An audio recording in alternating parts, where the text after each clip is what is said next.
আহ উফ, আমার ওই দুইটা একটু চুষে দিবা? ইহ, না, তুমি ইস্যু করে পানি নাও না। শীতে কয়দিন গোসল করিনি বলে এভাবে বলবা? গোসল করো না কেন?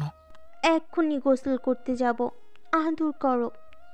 তোমার নাভিতে মুয়া। উফ, তোমার ঠোঁটে উম, ওই দুটো এত ছোট কেন বউ? তুমি চুষে চুষে বড় করে দিবা। খুব আদর খেতে ইচ্ছে করছে। হুম। তোমার উপর উঠে সারাত আদর করব। আরে কি করছো? কি করছি কি?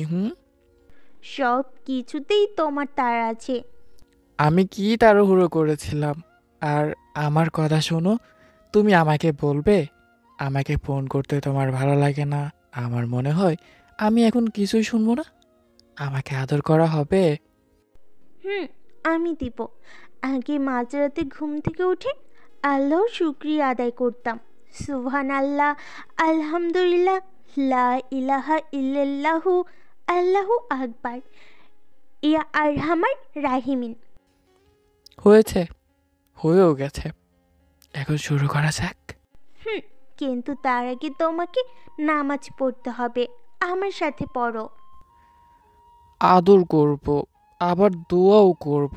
মাঝরাতে যদি আজও আদর করতে শুরু করি, এত বাহানা করছো কেন? না স্যার, যে কোনো কাজ আল্লাহর নামে শুরু করতে হবে। সব কিছুরই আলাদা দোয়া আছে। তা না হলে অন্তত বিসমিল্লাহ বলে করা উচিত। তাছাড়া সহবাসের সময় যদি দোয়া পাঠ না করা হয়, শয়তান উভয়ের মাঝে প্রবেশ করে মজা করে এবং মিলন নষ্ট করে। তাহলে যে সন্তান গর্ভে আসবে সে কখনোই ঈমানদার নয়। জেনে শুনে কেনই ভুল করবেন? যে সম্পর্ক স্বর্গ থেকে আসে, যে সম্পর্ক শুদ্ধ, তাকে শুদ্ধ রাখতে হবে। আসুন আমার সাথে প্রার্থনা করুন, তারপর শুরু করুন। বিসমিল্লাহি আল্লাহুমা জানিবনা শাইতানা ওয়া জানিবিস শাইতানা মা রাজাক্তানা। তুমি কবে থেকে আমাকে বিয়ে করতে চাও? আমি প্রেমে পাগল হয়ে গেছি। তোমার ভালোবাসা না পেলে ঘুমাতে ইচ্ছা করে না। কেমন লাগছে? ভালো। কষ্ট হয় না? একটু লজ্জা লাগছে। আবার কি ব্যথা লাগছে? আচ্ছা, গাড়ি চালাও। কি বলতে চাইছো? হুম, সারা রাত চলবে নাকি? তুমি চাইলে যেতে পারো। মিম কিছু না বলে হেসে আমাকে শক্ত করে সরিয়ে ধরল। কিছুক্ষণ পর সেই তৃপ্তি মিলল। আহ, শান্তি। আমি এখন ঘুমাই। কি, এখন ঘুম হবে না? কেন, বেশি চাও? আমি এখন এটা করতে পারি না। তাই সকালে। ভালোবাসার যে ভালো শব্দ আর হয় না। আমি বললাম যে আমি চাই। উপরে গিয়ে গোসল করো, দুইজন তাহাজ্জুদ পড়ব। কি বলো? এখন গোসল করলে ঘুম হারাবে। এমন শান্তি দিও না গো। তুমি যাও না, তুমি পড়ো, আমি ঘুমাচ্ছি। তুমি আমার কথা না শুনলে আমি পানি এনে তোমার মাথায় ঢেলে দেব। কি বউ রে বাবা, আমার ভালোই লাগে না। মাঝরাতে উঠে ওয়াশরুমে গেলাম, যেন বিপদে পড়েছি। আমি এসে তাহাজ্জুদ পড়লাম, দুজনে ঘুমাতে যাব। আমি জানি আমি তোমাকে এখন ঘুমাতে দেব না, তাই আজান শেষ হওয়ার অপেক্ষা না করে ফজর পড়া শুরু করলাম। আমি যখন ঘুমাতে যাই, আমার স্ত্রীকে এখন ঘুমানো উচিত। তারপর সে 10 মিনিটের জন্য একটু পড়তে পারে। দেখো দেখো, আম, সকালে অফিসে যেতে হবে। এখন ঘুমাবো, কিছু বলবে না? ফজরের নামাজের পর কিছু দোয়া ও আমল আছে, সেগুলো একটু পড়ো। আমি বলি আমার সঙ্গে পড়ো। যাই হোক না কেন, আয়তাল কুসরি এবং সূরা হাশরের শেষ 3 আয়াত পড়ুন। আমার সাথে রাত 8টার আগে কথা হয় না? হুম, বুঝলাম। এটা একবারে হবে না, ধীরে ধীরে করতে হবে। আমি ছোট ছোট দোয়া ও আমল করলাম এবং সূরা ওয়াকিয়া ও আর রহমান পড়লাম এবং এখন ঘুমিয়ে গেলাম। সকাল 7:30টায় উঠে তার জন্য নাস্তা করতে গেলাম।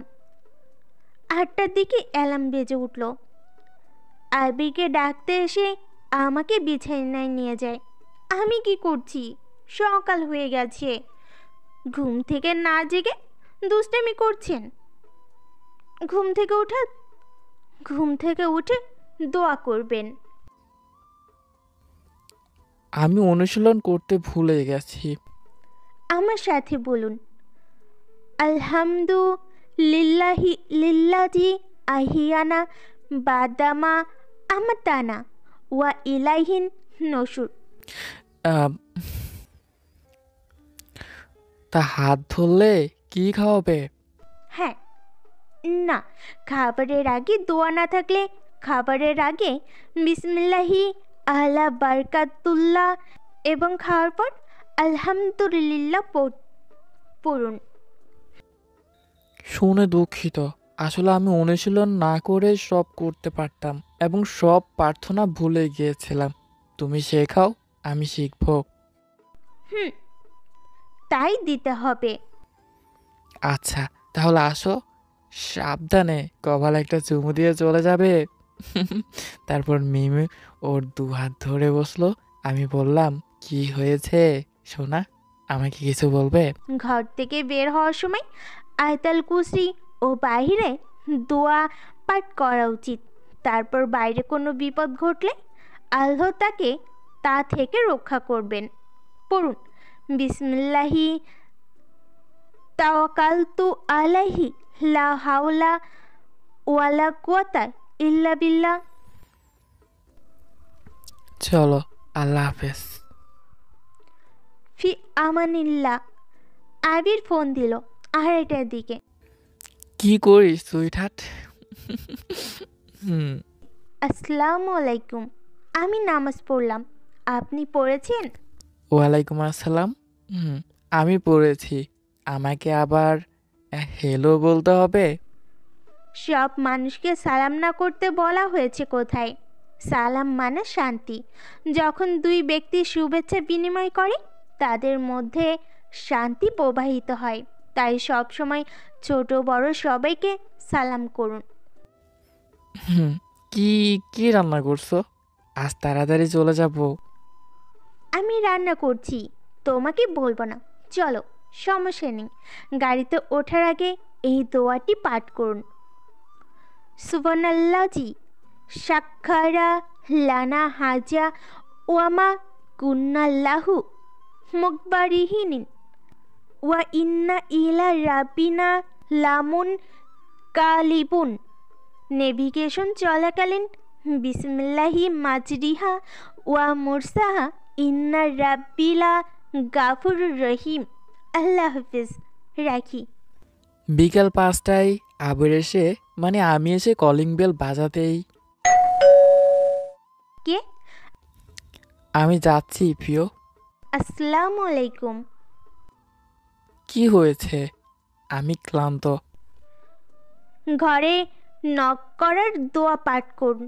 আল্লাহুমা ইন্নি আসআলুকা খায়রাল মৌলাজি ওয়া খায়রাল মাখরাজি বিসমিল্লাহি ওয়া আসনা ওয়া বিসমিল্লাহি খারজোনা ওয়ালা রাব্বানা তাওয়াক্কালনা। আবির ঘরে ধাক্কা দেয়। দরজায় নক করার পরিবর্তে হ্যালো বলাই যথেষ্ট। ঠিক আছে ডার্লিং, চলে গিয়ে ফ্রেশ হয়ে আসি। আমি মিমের সামনে বাথরুমে যাব। আল্লাহুম্মা ইন্নি আউযুবিকা মিনাল খুবসি ওয়াল খাবুস দোয়াও পড়ব। আর বাইরে যাওয়ার সময় গোপরানাকা পড়ুন।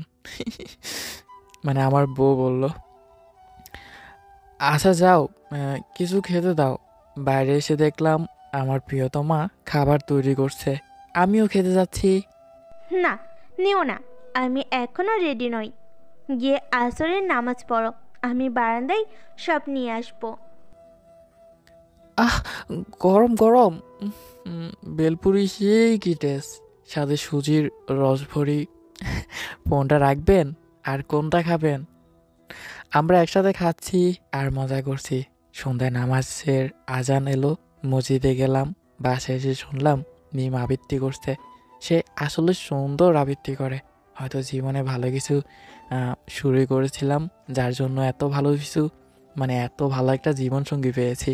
আল্লাহ তাকে পরকালে আমার জন্যই রাখুক।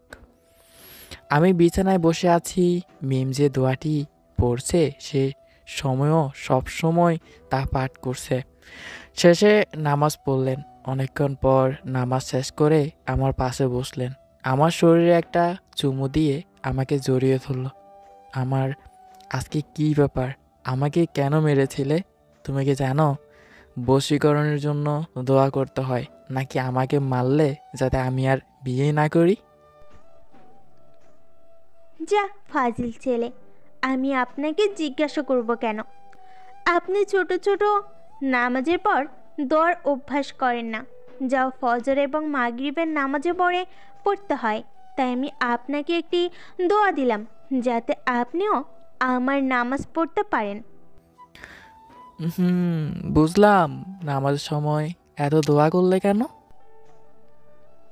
আমি আল্লাহর কাছে প্রার্থনা করছিলাম যে আমাদের দুজনকে কর্মকর্তা বানিয়ে দিন, যাতে আমরা জান্নাতের অংশীদার হতে পারি। আমার সামনে যেন তোমাকে পৃথিবী থেকে তুলে নেওয়া না হয়। ওরা দুজনকে আগে একসাথে নিয়ে যাও, বা আমাকে। আর বাবা মা পরিবারের বাকি সবাই যেন ভালো থাকে, সুস্থ থাকে। কবরের সাহিত্য আত্মীয় স্বজনদের জন্য দোয়া করছিলাম, যেন কবরের আযাব মাফ হয়। জান্নাতে তোমাকে আমার পাশে চাই। রাত হয়ে গেল, নামাজের আজান হলো। আমি মসজিদে গিয়ে নামাজ শেষ করে মিমের মতোই বললাম, আমিও বললাম, হে আল্লাহ, আমরা কেউ কাউকে ছাড়া বাঁচতে পারি না। কখনো আমাদের আলাদা করো না, কখনো একাও ছেড়ে যেও না।